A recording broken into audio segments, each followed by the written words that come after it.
来看美国总统川普将对关税又有新的讲法，伊暂时强调讲，伊无宣布讲免去任何的关税，批评媒体是制造假新闻、误导公众。川普佮点名各国拢闪袂过哦，尤其是中国。另外，为着要反制川普的关税政策，中国国家主席习近平8日开始，嘛进行5天3个东南亚国家的访问行程哦，伊会去越南、马来西亚、加柬埔寨。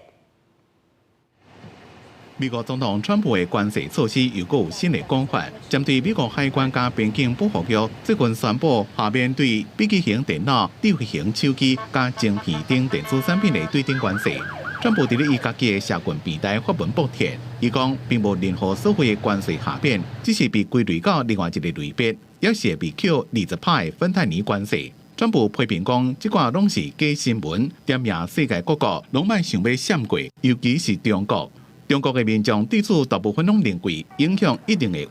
有，不过美国最后也是让步。特朗普就是一个商人的这种属于高压政策的这种一个谈判的措施。其实你说他手里面的这种所谓的他讲这个 card 还有多少，我们觉得也没有多少东西可以打了。川普也讲，美国政府将在一个要开始的国安关税调查内面，全面检视半导体加整体电子供应链，确保关键产业未过度依靠特定国家。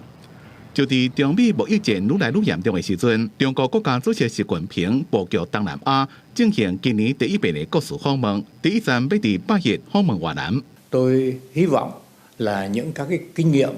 của Trung Quốc sẽ là những bài học bổ ích đối với Việt Nam và Việt Nam có thể học hỏi nhiều từ Trung Quốc, không những phát triển về kinh tế mà khoa học công nghệ, về giáo dục và các lĩnh vực khác nữa. 这是习近平伫咧年内第4遍访问越南，早期也个要去马来西亚加柬埔寨进行5天3国的出访行程。习近平人也未到，13先伫咧越南的人民报发表署名文章讲，面对单边主义加保护主义，中国依然是迎难而上，并且讲贸易战加关税战无一人会赢，保护主义是行袂通。